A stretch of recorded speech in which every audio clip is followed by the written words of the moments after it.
ವೀಕ್ಷಕರೇ ನಮಸ್ಕಾರ. ನಾನು ನಿಮ್ಮ ನಾಗರಾಜ್ ಚೋಳೂರ್, ಪ್ರಖ್ಯಾತ ಜ್ಯೋತಿಷಿ, ವಾಸ್ತು ಹಾಗೂ ಸಂಖ್ಯಾಶಾಸ್ತ್ರಜ್ಞರು ಮಾತನಾಡ್ತಾ ಇರ್ತಕ್ಕಂಥದ್ದು.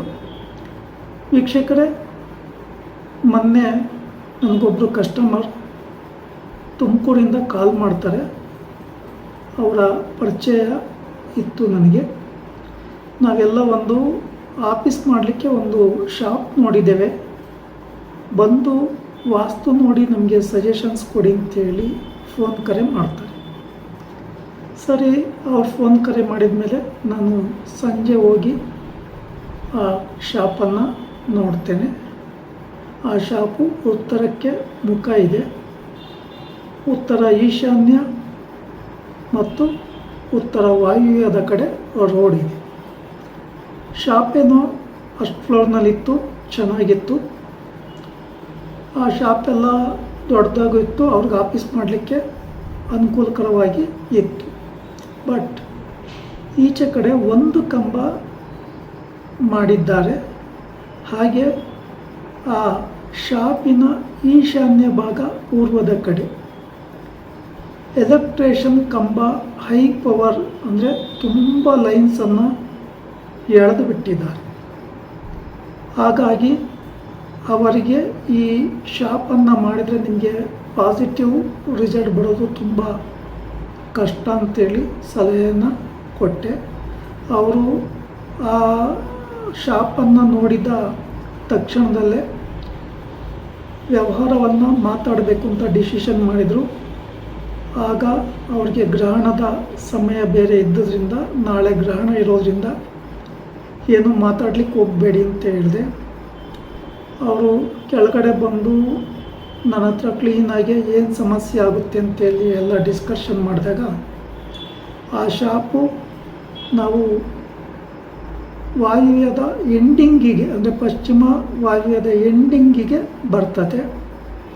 ಬಟ್ ಉತ್ತರಕ್ಕೆ ಅದು ಬಾಗಿಲು ಬರೋದ್ರಿಂದ ದಕ್ಷಿಣದ ಎಂಡಿಂಗು ಲಾಸ್ಟ್ ಶಾಪ್ ಆಗಿರ್ತದೆ. ಹಾಗಾಗಿ ಅಲ್ಲಿನ ಸಮಸ್ಯೆಗಳ ಬಗ್ಗೆ ವಿವರಿಸಿದೆ.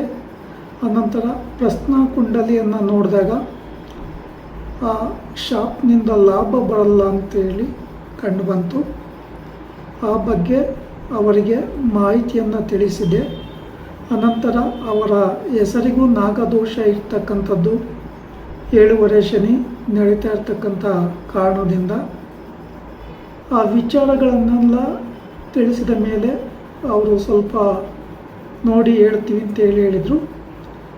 ಅವರ ಶಾಪನ್ನು ತೋರಿಸ್ಲಿಕ್ಕೆ ಇನ್ನೊಬ್ಬರು ಬಂದಿದ್ದರು. ಅವರು ಅನ್ಯ ಧರ್ಮದವರಾಗಿದ್ದರೂ ಸಹ ಅವರಿಗೆ ವಾಸ್ತುವಿನ ಬಗ್ಗೆ ತುಂಬ ವಿಚಾರಗಳನ್ನು ತಿಳ್ಕೊಂಡಿದ್ದಾರೆ. ನಾನು ಅಲ್ಲಿ ವಿಚಾರಗಳನ್ನು ಬಿಡಿಸಿ ಹೇಳ್ತಕ್ಕಂಥ ಒಂದು ಸಂದರ್ಭದಲ್ಲಿ ಅದು ಅವ್ರಿಗೂ ಹೌದು, ಇದು ಸಮಸ್ಯೆ ಆಗುತ್ತೆ ಅಂತೇಳಿ ಕಂಡುಬಂತು. ಯಾಕೆಂದರೆ ಆ ಶಾಪನ್ನು ಅನ್ಯ ಧರ್ಮದವರೇ ನೋಡಿ ಇದು ಚೆನ್ನಾಗಿದೆ ಅಂತೇಳಿ ಅವ್ರಿಗೆ ರೆಕಮೆಂಡ್ ಮಾಡಿದರು. ಹಾಗಾಗಿ ನನಗೆ ಒಂದು ಸಂಜೆ 4:15 ಟೈಮಲ್ಲಿ ಫೋನ್ ಮಾಡಿದರು. ನಾನು 5 ಗಂಟೆ ನಂತರ ಅವರ ಶಾಪ್ಗೆ 6 ಗಂಟೆ ಆಯಿತು ನಾನು ಹೋಗಿ ವಿಸಿಟ್ ಕೊಟ್ಟಾಗ. BH ರೋಡಲ್ಲಿ ಈ ಶಾಪು ಬರ್ತದೆ. ಆ ಶಾಪಿನ ಸಮಸ್ಯೆ ಬಗ್ಗೆ ವಿಚಾರಿಸಿ ಅವ್ರಿಗೆ ತಿಳಿಸಿದಾಗ ಅವರು ಆ ಶಾಪನ್ನು ಕ್ಯಾನ್ಸಲ್ ಮಾಡಿದರು. ಯಾಕೆಂತಂದರೆ ನಾವೇನೇ ಮಾಡೋದಕ್ಕೆ ಮುಂಚೆ ನಮ್ಮಲ್ಲಿ ಸಲಹೆಯನ್ನು ಕೇಳಿದರೆ ನಾವು ಆ ಬಗ್ಗೆ ಮಾಹಿತಿಯನ್ನು ತಿಳಿಸ್ಬೋದು. ಈ ಶಾಪನ್ನು ಆಫೀಸ್ ಥರ ಮಾಡ್ಕೋಬೇಕು ಅಂತ ಇದ್ದಂಥವ್ರಿಗೆ ಮೊದಲೇ ನಾನು ಹೋಟೆಲ್ ನಡೆಸ್ತಾ ಇದ್ದಾರೆ. ತುಂಬ ಮೊದಲು ಮಾಡ್ತಾ ಇದ್ದಂಥ ಒಂದು ಸಂದರ್ಭದಲ್ಲಿ ಅನಾರೋಗ್ಯಕ್ಕೆ ತುತ್ತಾಗ್ತಿದ್ರು. ಆ ಹೋಟೆಲ್ನಲ್ಲಿ ಊಟ ತಿಂಡಿ ಚೆನ್ನಾಗಾಗ್ತಾ ಇರಲಿಲ್ಲ, ಇಲ್ಲ ಕಸ್ಟಮರ್ ಬರ್ತಿರಲಿಲ್ಲ. ಒಂದಲ್ಲ ಒಂದು ಸಮಸ್ಯೆಗಳು ಬಂದು ವಾರಕ್ಕೆ 3-4 ದಿವಸ ಹೋಟೆಲನ್ನು ರಜಾ ಮಾಡ್ತಿದ್ರು. ಆಕಸ್ಮಿಕವಾಗಿ ಒಮ್ಮೆ ಅವರ ಹೋಟೆಲ್ಗೆ ಭೇಟಿ ಕೊಟ್ಟಾಗ, ನಿಮ್ಮದು ಅಡುಗೆ ಮನೆ ಇಲ್ಲಿ ಮಧ್ಯದಲ್ಲಿದೆ, ಇದನ್ನು ಚೇಂಜ್ ಮಾಡ್ಕೊಳ್ಳಿ ಅಂತೇಳಿ ಸಲಹೆಯನ್ನು ಕೊಟ್ಟಿದ್ದೆ. ಅನಂತರ ಅವರು ಅಡುಗೆ ಮನೆಯನ್ನು ಆಗ್ನೇಯ ದಿಕ್ಕಿಗೆ ಮಾಡಿಕೊಂಡ ನಂತರ ಆ ಹೋಟೆಲ್ನಿಂದ ತುಂಬ ಇಂಪ್ರೂವ್ಮೆಂಟ್ ಆಯಿತು, ಲಾಭ ಸಿಕ್ತು. ಮತ್ತು ಇವತ್ತು ಸಹ ಆ ಹೋಟೆಲಲ್ಲಿ ಚೆನ್ನಾಗಿ ವ್ಯಾಪಾರ ಮಾಡ್ತಾಯಿದ್ದಾರೆ. ಮತ್ತೊಮ್ಮೆ ಫೋನ್ ಕರೆ ಮಾಡಿ ಆ ಹೋಟೆಲ್ನ ವಾಸ್ತು ಪರಿಶೀಲನೆಗೆ ಕರೆಸಿಕೊಂಡು ನಾವು ಇನ್ನೊಂದು ಸ್ವಲ್ಪ ಎಕ್ಸ್ಟೇಷನ್ ಮಾಡಬೇಕು ಅಂತ ಇದ್ದೇವೆ ಈ ಹೋಟೆಲನ್ನು, ಸಲಹೆ ಕೊಡಿ ಅಂತೇಳಿ ಕೇಳಿದರು.